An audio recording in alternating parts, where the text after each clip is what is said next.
Hello friends, नमस्कार। Welcome back to my YouTube channel. मैं तरुण गोरियान। आशा करता हूँ आप सभी स्वस्थ होंगे।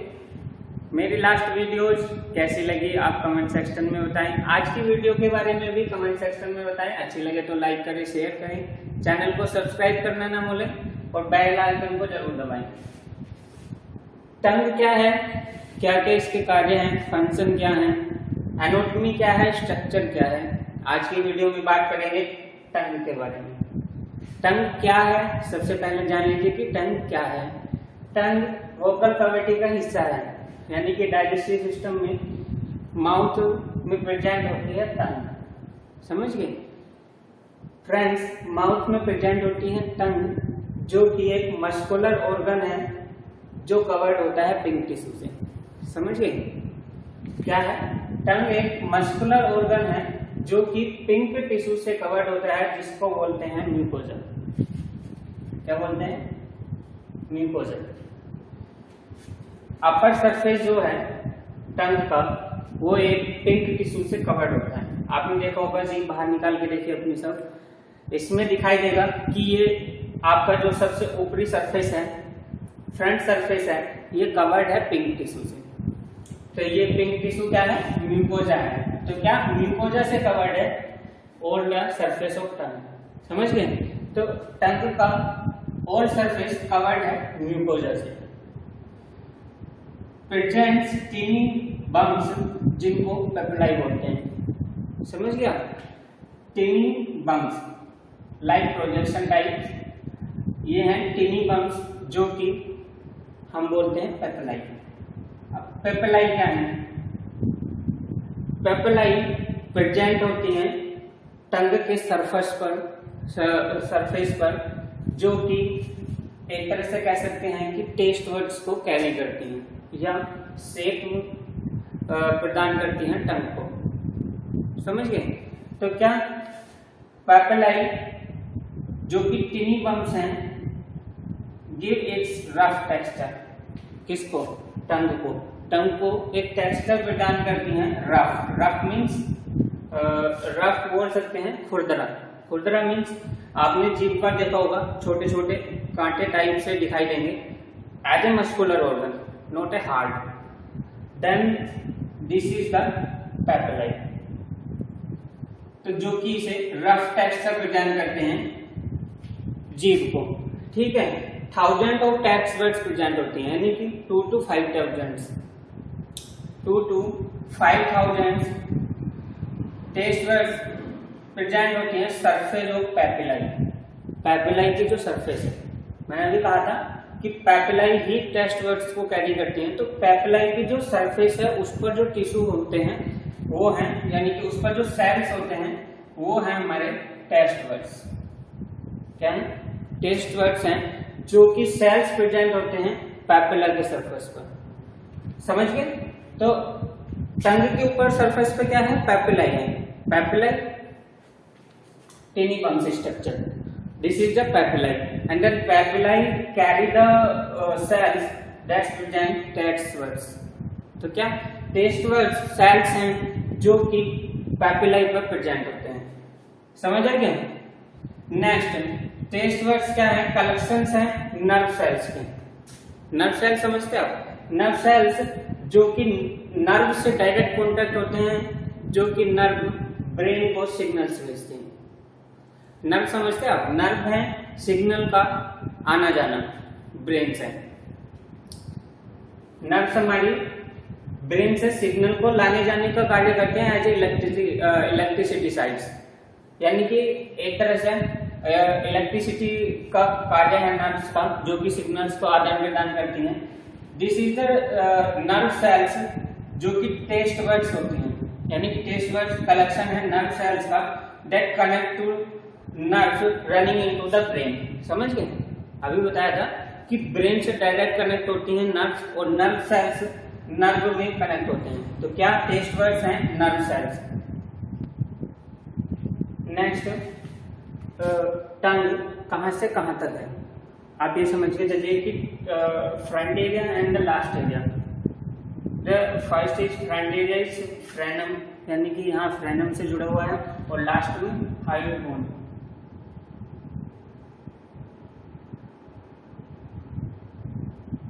क्या, the last part of tongue that is connecting hyoid bone maxillary the lower jaw. समझ गए, हाइड बोन कहाँ प्रेजेंट है, मैंडिबल यानी कि मैक्सिला पे लोअर जॉ में, तो हाइड बोन से the last part of the tongue is connected, यानी कि टंग का लास्ट पार्ट कनेक्ट है हाइड बोन से, and the main and tip part is front part है, front part of tongue that is internally link with the frenum. फ्रेनम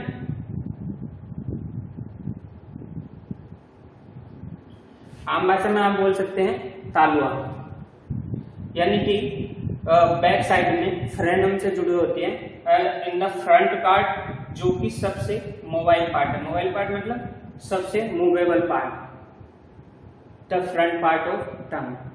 तो आप समझ गए होंगे कि the tagger holding down the front of the tongue is called the frenum, यानी कि जो फ्रंट पार्ट है वो फ्रेनम से लिंक है, and the back part of the mouth the tongue is anchored into the hard bone, यानी कि मुंह में टंग का जो लास्ट पार्ट है वो कहाँ लिंक है, हार्ड बोन से। तो हार्ड बोन से जो लास्ट पार्ट जुड़ा हुआ है टंग का। टंग पे मैं बताए थे अभी कि टेस्ट वर्ड्स प्रेजेंट होते हैं। क्या होते हैं, टेस्ट वर्ड्स।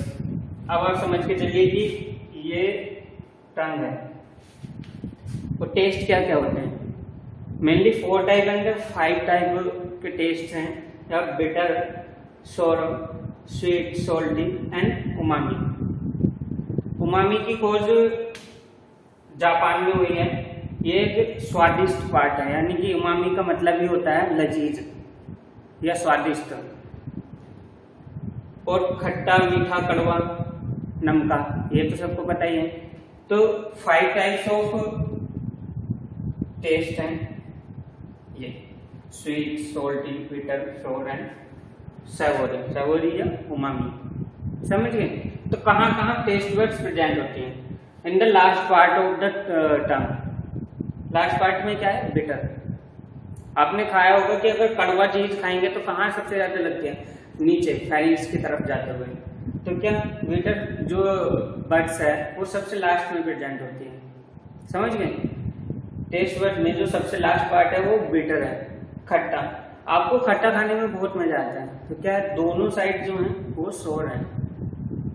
समझ गए कि खट्टा जो है टंग के दोनों साइड में, lowerly, and the sweet and salty. Salty is the सबसे फर्स्ट पार्ट, नमका खाते ही एकदम पता चलता है ना, is the salty in the front part. Sweet, sweet means मीठा, मीठा समझ गए, मीठा फ्रंट पार्ट से अगला पार्ट। ये जैसे स्ट्रक्चर में आपको दिखाई दे रहा होगा, बिटर लास्ट पार्ट है, सोरो साइड के दोनों पार्ट, यानी कि दोनों तरफ प्रेजेंट होती है जीभ के साइड में, सोरो यानी कि खट्टा, और नमका सबसे फ्रंट पार्ट में, यानी कि tip of the part, tip of the tongue. समझ गए। टंग का सबसे टिप पर सोल्टी प्रेजेंट होगा, और सोल्टी से जस्ट अबव आपको स्वीट यानी कि मीठा प्रेजेंट होगा। तो अब आप देखिए यहाँ आपको क्या लगेगा, सोल्टी लगेगा, एंड दिस इज, ये यहाँ पे आपको स्वीट, और इधर जो ये दोनों तरफ के पार्ट है यहाँ आपको दिखाई देगा खट्टा यानी कि सोर। एंड द लास्ट पार्ट कहाँ, जहाँ टर्मिनल सल्कस है वहाँ, यानी कि फोलिएट, जहाँ फोलिएट पेपिलाइन लास्ट होती है, यहाँ पर आपको बिटर दिखाई देगा यानी कड़वा। समझिए। तो फ्रेंड्स आई होप समझ आ गया होगा कि टंग का बेसिक इंट्रोडक्शन क्या है, टेस्ट वर्ड्स क्या है। मेनली टंग पर टेस्ट वर्ड्स ही प्रेजेंट होती हैं। खाने का जो मजा है वो केवल टंग तक ही है, तो इसलिए उतना खाएं जितना अच्छा हो। टेस्ट के चक्कर में ज़्यादा खाना भी नुकसानदायक होता है। तो क्या आप समझ गए होंगे कि खाना टेस्टी होगा वो केवल जीभ बता सकती है, तो इसलिए आराम से खाएं, धीरे से चबाकर खाएं। ये नहीं कि आपने अंदर खाना शुरू कर दिया, वो क्या स्टमक में कोई टेस्ट नहीं है। तो टेस्ट आपका कहाँ प्रेजेंट है, टंग पर।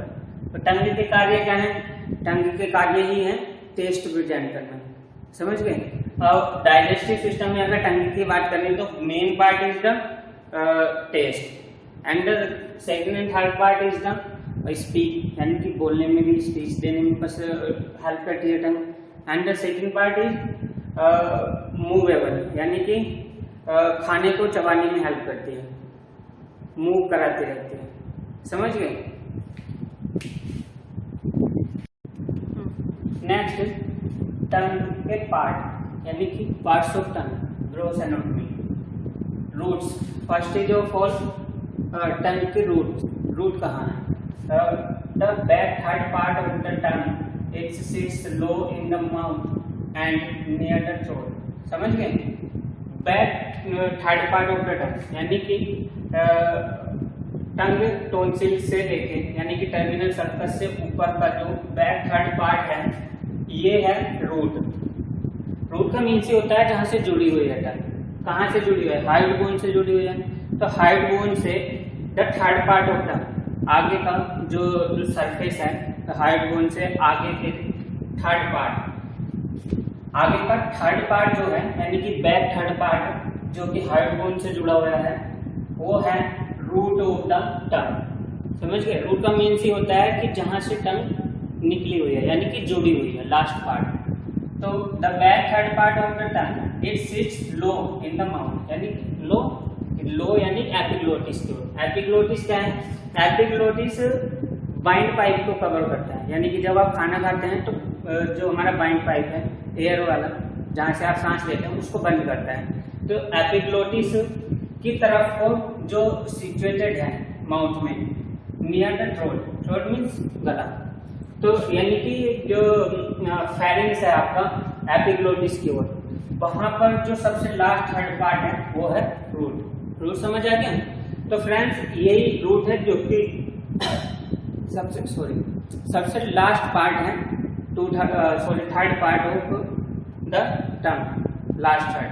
तो आप समझ गए होंगे कि माउथ में जो सबसे लास्ट में जहां पर जीभ यानी कि टंग लिंक है हाइड बोन से, वो third part is root. Next part है बॉडी।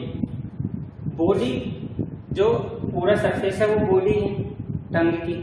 तो the main surface, the rest surface of tongue, rest means ये जो ये सरफेस है रेस्ट करने का यानी कि मीन्स फ्लैट सरफेस। तो जो फ्लैट सरफेस है is the body, जो notably the forward 2-3 part that lie in the front of the sulcus। Terminal sulcus है ना, इसके जो फ्रंट का पार्ट है ये यानी कि बैक थर्ड पार्ट से अगला 2 third part, back third part से रूट से अगला जो 2 थर्ड पार्ट है यानी कि जो मेन सरफेस है, दिस इज द बॉडी जो कि notably 2 third part lie in the front of the circus. Front circus समझते हैं आप? ये जो है फ्रंट सर्कस, जहां फ्रेनम समझ रहे, वहां तक का जो और सरफेस है this is the body of the tongue. तो front body of the tongue क्या है? The front surface, 2 third part जो कि फ्रंट सर्कस तक कैरी करता है। फ्रंट सर्कस में जहां तक फ्रेनम से टंग जुड़ी हुई है वहां तक का जो पार्ट है वो बॉडी है and extremely mobile and serves multiple functions. Serves multiple function means foldable है, मूवेबल है, mostly movable, extremely mobile part. Extremely mobile part means कि बहुत ज्यादा मूवेबल पार्ट है। तो क्या जो खाना है मींस फूड है, फूड को मूवेबल करने में ड्यूरिंग द चेन यानी कि खाने को चबाने के दौरान रोटेट करने में फूड को, it is the main role यानी कि मेन रोल बॉडी का है टंग की। That is next is apex. Apex क्या है? This is the part of apex. समझ गए? ये क्या है? ये एपेक्स है। Apex means the tip part, mostly tip part of the tongue. This is the apex.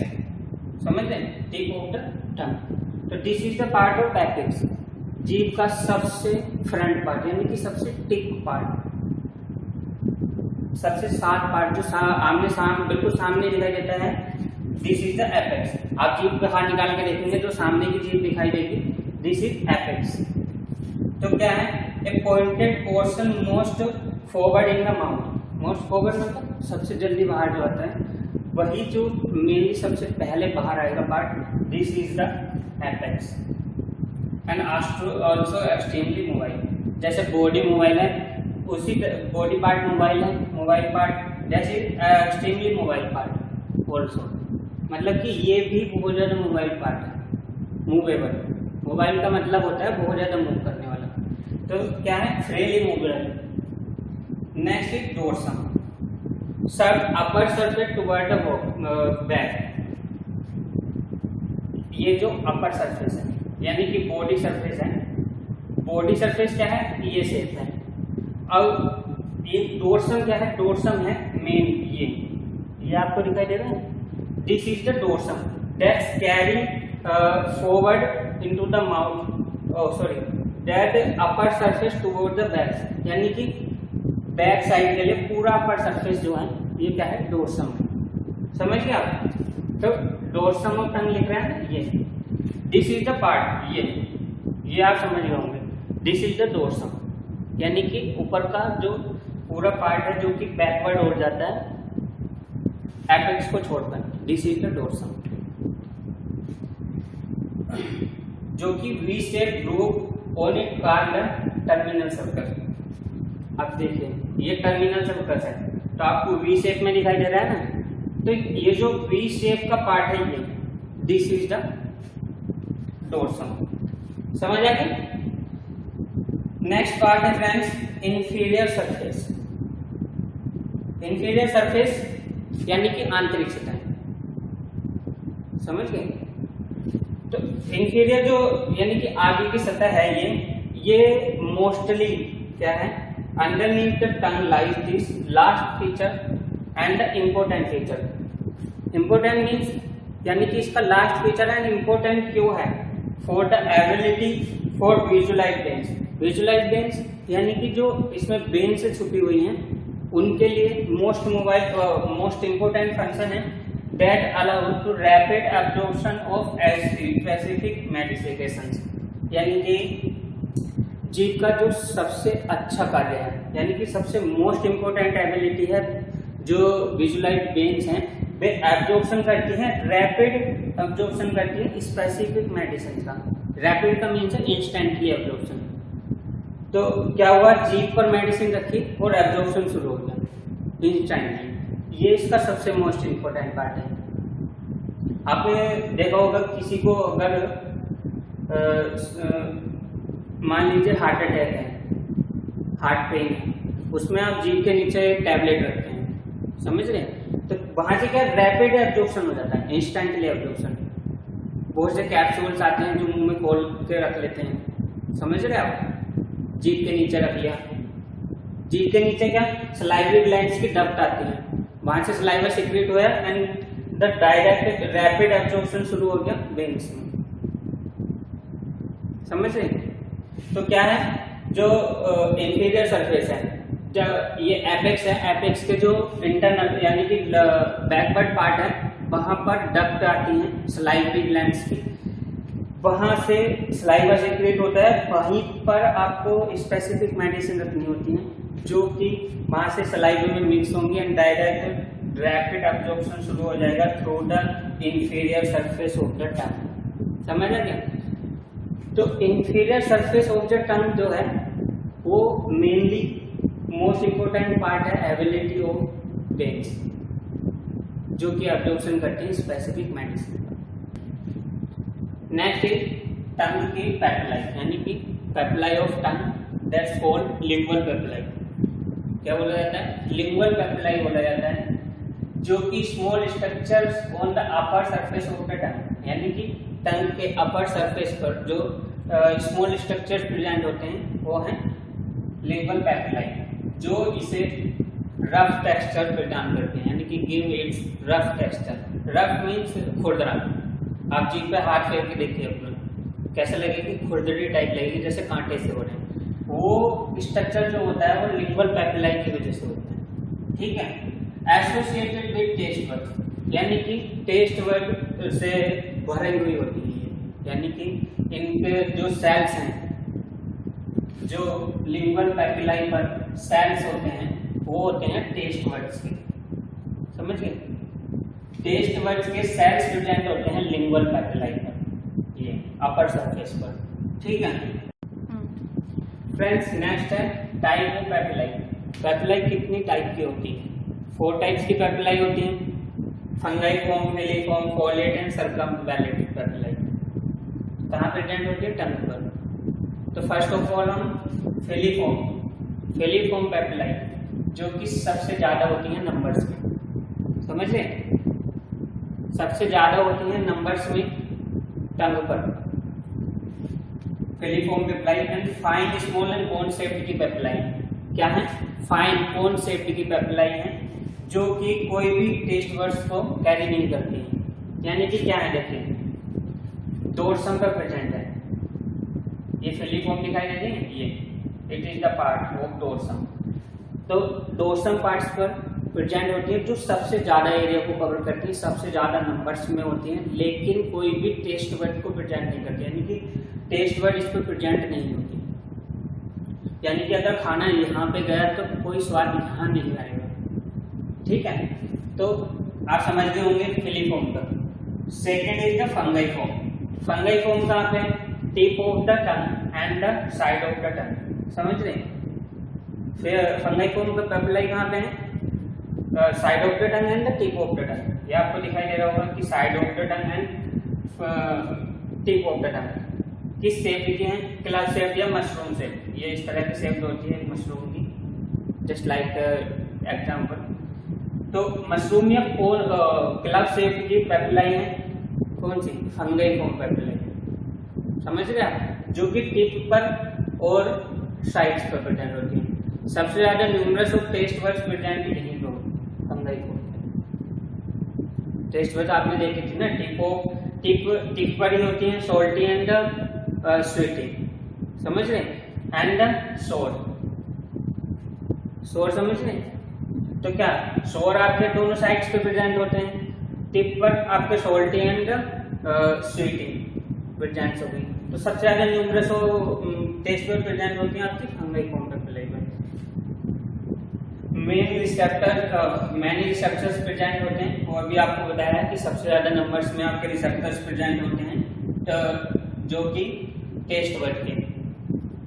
And found on the tip and sides of the tongue. तो आपको बताया है कि साइड्स में प्रेजेंट होती है, टिप पर प्रेजेंट होती है।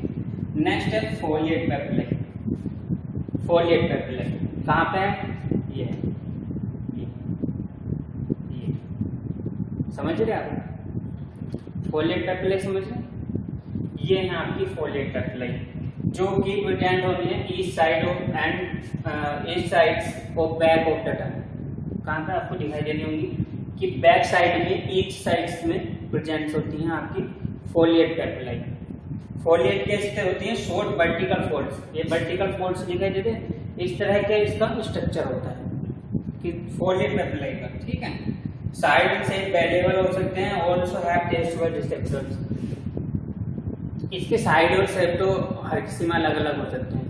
टेस्ट वर्ड्स इस पर भी प्रेजेंट होती हैं जो शोर हो जाती हैं, साइड्स में जाती हैं, और साइड्स में ये भी प्रेजेंट होती हैं, इन पर भी टेस्ट वर्ड्स के रिसेप्टर्स प्रेजेंट होते हैं, समझ गए। नेक्स्ट आपका सर्कमवैलेंट पैपिलाई, लास्ट जो 4th नंबर का है सर्कमवैलेंट पैपिलाई। अब देखिए सर्कमवैलेंट कहाँ पे है? ये क्या है?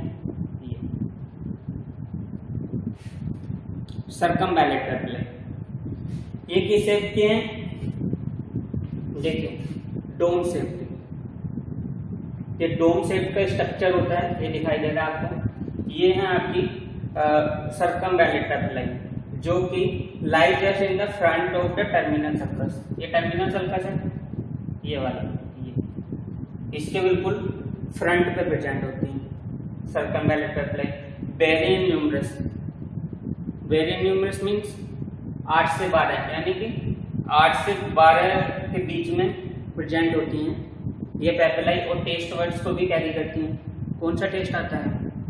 बताया था ना, बिटर, समझ गए। तो ये हो गई आपकी सर्कमवैलेंट पैपिलाई। तो अब सर्कमवैलेंट पैपिलाई का कार्य क्या है? आप समझ रहे हैं कि इनका काम क्या है? आप ये समझने की कोशिश कीजिए।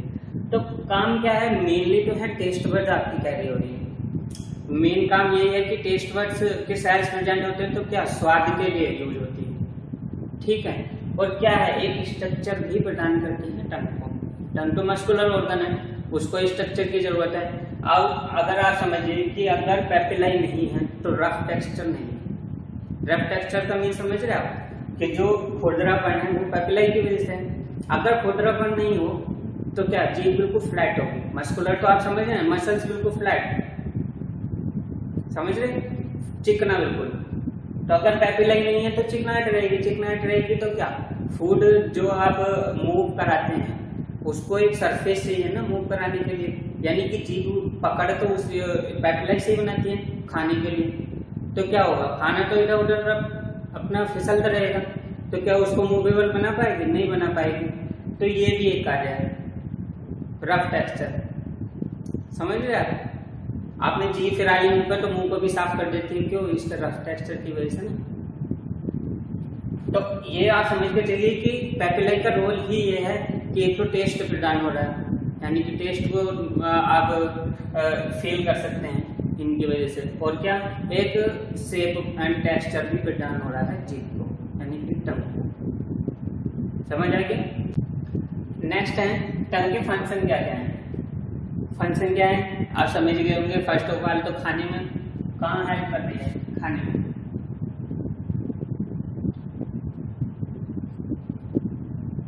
फंक्शंस क्या है, फर्स्ट है eating. As a digestive system खाने में हेल्प करती है। खाने का मतलब खाने में ऐसे हेल्प थोड़ी कर रही है, खाना कहाँ गया, मुंह में गया, मुंह में क्या, दांतों के द्वारा, दांतों के द्वारा क्या चीन हुआ, यानी काटा, चीर फाड़। दांत क्या करते हैं, चीर फाड़ करते हैं, काटते हैं, चबाते हैं, तो उसके उसमें हेल्प करती है किस तरह से। अब आप समझिए टंग है, जीभ राउंड अप करती रहती है।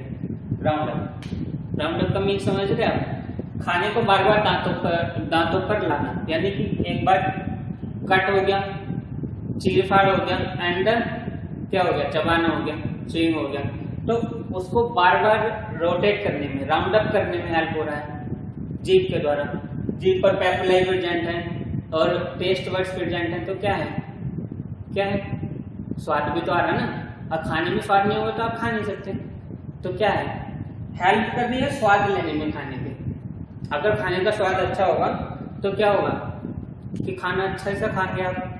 अगर स्वाद ही नहीं आ रहा, अगर आप समझिए कि कोरोना काल में स्वाद आना बंद हो गया, एक मेन कोज मतलब एक मेन सिम्टम्स भी था खास तौर से सेकंड लहर में, कि आपको खाने में स्वाद भी कम हो गया। क्या अफेक्ट हो गई टेस्ट वर्ड्स, उसमें भी तो ये था ना। अगर आप मान लीजिए कि टेस्ट वर्ड्स अफेक्ट हो गई तो क्या खाने में स्वाद आना बंद हो गया। खाने में स्वाद आना बंद हो गया तो आप जी लगा के नहीं खाओगे, खाना अच्छे से नहीं खाओगे, क्या होगा, सेहत डाउन हो जाएगी। समझ रहे ना। तो मेन फंक्शन क्या है, मेन फंक्शन ये भी है कि टेस्ट लेने में हेल्प करती है। टेस्ट लेंगे तभी खाना अच्छे से खाएंगे। और क्या, राउंड अप, रोटेट खाने को, समझ गए। सेकंड क्या है आपका, सेकंड है स्पीच। स्पीच मीन्स बोलने में हेल्प करती है। बोलने में किस तरह से हेल्प करती है, बिना जीभ के आप नहीं बोल पाएंगे। कुछ शब्द को बोलने के लिए दांतों को जीभ को दांतों पर लगाना पड़ता है, समझ रहे ना। कुछ शब्द ऐसे ही हैं जो जीभ दांतों पर लगने के बाद ही बोले जाएंगे, समझ रहे। और एयर को, यानी कि अंदर की एयर को बाहर आने के लिए जो राउंड अप फोल्डेबल चाहिए। आप समझ रहे कि अगर सीधे सीधे हवा बाहर निकल गई तो क्या बोल नहीं सकते। जीभ दांतों पर लगकर हवा को बाहर और अंदर का जो प्रेशर है उसको मेंटेन करने में हेल्प करती है बोलने के दौरान। तो स्पीचिंग में आप समझ गए ना। Next breathing.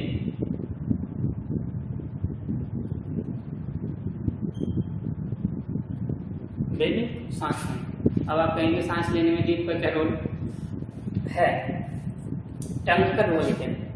टंग आपकी कहाँ जुड़ी होती है, हार्ट बोन पे। हार्ट बोन कहाँ है, एपिग्लोटिस के पास। एपिग्लोटिस क्या है, बिंड पाइप का एक तरह से मुंह समझ लीजिए। तो अगर जीभ कंट्रोल में ना होके पीछे गिर जाए, मस्कुलर ऑर्गन है,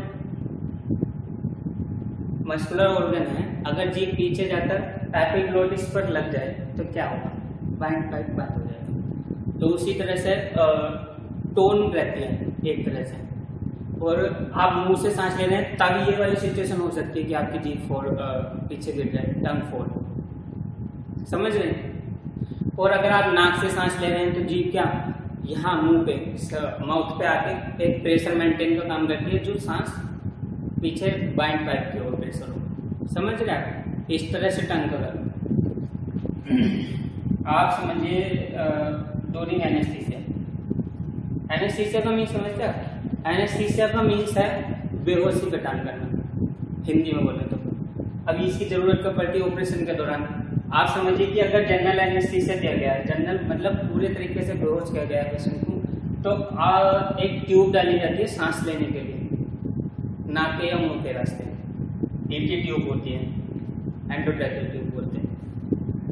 तो उसके दौरान जब आप पेशेंट को सेडेट करेंगे, उस टाइम खास तौर से ध्यान दिया जाता है कि टंग फोल ना हो। एक एयरवे आता है, सर्जरी के दौरान आप देख पाओगे कि एयरवे डालकर आपको सांस देने में हेल्प करते हैं आम्बू बैग से। इस तरह से समझिए, क्यों, अगर टंग फोल होकर एपिग्लोटिस पे चला गया तो बाइंड पाइप बंद हो जाएगा। तो क्या है कि आप एयरवे लगाकर तब आम्बू बैग से प्रेशर दिया जाता है, जो कि जीभ यानी कि टंग आपकी कंट्रोल में रहे, टंग फोल ना हो एपिग्लोटिस की ओर। समझ आ गया? नहीं आया? आप दोबारा से समझिए। क्या है कि जीभ मस्कुलर ऑर्गन है, आप ड्यूरिंग एनेस्थीसिया आपको मसल रिलैक्सेंट दिए जाते हैं। मसल रिलैक्सेंट का मतलब समझ रहे आप कि मसल्स के आपका कंट्रोल खत्म, रिलैक्स कर दिया जाता है आपकी पूरी बॉडी को। मसल से ही तो आपकी बॉडी चल रही है, मसल्स को अगर रिलैक्स किया जाएगा क्या हुआ, जीभ का कंट्रोल खत्म हो गया। समझ रहे आप? बहुत बड़ा टॉपिक है, फिलहाल मैं शॉर्ट में समझा रहा हूँ। तो जैसे अगर मसल्स का कंट्रोल खत्म हो गया तो जीभ कहीं भी जा सकती है। भाई टंग मस्कुलर ऑर्गन है, टोन खत्म हो गई तो जीभ कहीं भी जा सकती है। तो टंग क्या, टंग फोल ना हो उसके लिए एक एयरवे आता है। एयरवे स्ट्रक्चर आपको आगे मैं दिखाने की कोशिश करूंगा, अभी मेरे पास अवेलेबल नहीं है। तो एयरवे जो मुंह में डालकर जीभ को कंट्रोल कर लिया जाता है ड्यूरिंग द एनेस्थीसिया, जब हम आम्बू बैग से प्रेशर देते हैं। समझ गए आप? ठीक है। तो ब्रीदिंग में किस तरह से हेल्प कर रहा है ये समझ आ गया। तो 3 तरह से ही फंक्शन होते हैं, eating, speech and breathing. Breathing में थोड़े डिफिकल्टीज है समझने में, वो आपको धीरे धीरे समझ आएगा जब नॉलेज बढ़ेगी। अगर वीडियो पसंद आई हो तो लाइक करें, शेयर करें, चैनल को सब्सक्राइब करना ना भूलें। सब्सक्राइब करने के बाद बेल आइकन जरूर दबाएं ताकि हमारी नई वीडियो का अपडेशन आप पर जल्दी पहुंच सके। तब तक के लिए नमस्कार, धन्यवाद।